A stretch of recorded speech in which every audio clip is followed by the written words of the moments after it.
नमस्कार विद्यार्थी मित्रांनो, आजचा व्हिडिओ हा इंजिनिअरिंग ॲडमिशन संदर्भात नसून आजचा व्हिडिओ हा RTO मधील assistant motor vehicle inspector AMVI या पोस्ट संदर्भातील जी जाहिरात निघाली त्या संदर्भात आहे।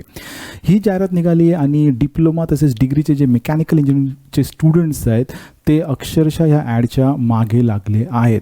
पण एक गोष्ट मला इथे सांगायची आवर्जून की मी बऱ्याच वेळा पाहतो तर बरेचसे यातील जे एक्झाम ॲपियर करणार आहेत तर अशी मुलं ही यूट्यूबवरची व्हिडिओज पाहून, म्हणजे खास करून ज्यांचं ऑलरेडी सिलेक्शन झालं आहे अशा मुलांचे व्हिडिओ बघून ते म्हणजे मोटिवेट होत आहेत आणि या पोस्टच्या म्हणजे तयारीला लागतं आहेत। ओके, तर ही एक अतिशय चांगली गोष्ट आहे की तुम्ही या पोस्टसाठी तुम्ही अप्लाय करताय आणि त्यासाठी अभ्यास करायला चालू करताय।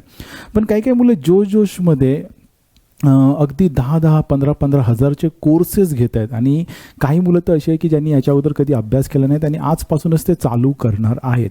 तर एक गोष्ट लक्षात ठेवा की या एक्झामसाठी जी मुलं बसणार आहेत त्यामध्ये काही मुलं ही ऑलरेडी गेट लेवलचं एक्झाम, गेट म्हणजे मास्टर्ससाठी जी एंट्रन्स एक्झाम असते, जी one of the toughest exam आहे, ओके, त्याचं ऑलरेडी प्रिपरेशन मागच्या काही वर्षापासून करत आहेत। दुसरी गोष्ट, काही मुलं ही ऑलरेडी UPSC आणि MPSCमध्ये जे इंजिनिअरिंग सर्व्हिसेसच्या एक्झामिनेशन्स आहेत त्याचं ऑलरेडी प्रिपरेशन करत आहेत काही वर्षापासून। ओके, मग त्यामध्ये जी मुलं ज्यांना काही याचा गंध नाही आहे आणि जे अगदी स्क्रॅचपासून चालू करणार आहेत तर त्यांनी जोशमध्ये येऊन, ओके, किंवा कोणाचं ऐकून अननेसेसरीली सध्या पैसे त्यामध्ये गुंतवू नका। त्यापेक्षा मी तुम्हाला अतिशय चांगले रिसोर्सेस सांगतो। तर पहिला रिसोर्स आहे इन्फिनिटी लर्निंग अकॅडमीचं।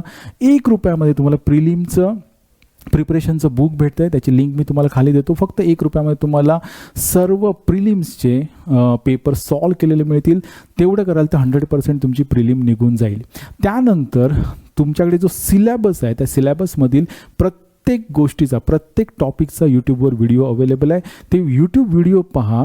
मेन्सचा जेव्हा तुम्ही प्रिपरेशन कराल त्यावेळी जर तुमची प्रिलिम क्लिअर होते आणि मेन्ससाठी जात आहे तर सिलेबसमधील प्रत्येक टॉपिकचा यूट्यूबवरील व्हिडिओ पहा, कन्सेप्ट समजून घ्या आणि त्यानंतर अगेन यूट्यूबवरती म्हणा किंवा बऱ्याचशा वेबसाईट आहेत ज्याच्यावरती MCQs ऑलरेडी अवेलेबल आहेत। ओके, तर ते तुम्ही रेफर करा आणि एवढा अभ्यास पहिले तुमचा होतोय का बघा। आणि हे झालं आणि त्यानंतर जर तुम्हाला वाटत असेल तर तुम्ही हवे तेवढे पैसे याच्यामध्ये इन्व्हेस्ट करा। पण जी मुलं स्क्रॅचपासून चालू करतायत त्यांनी मी सांगतोय त्या पद्धतीने अभ्यास करा। त्यात काही मदत लागली तर तुम्ही कमेंट करा, मी तुम्हाला सर्व गोष्टी इथे प्रोव्हाइड करेन। Thank you very much.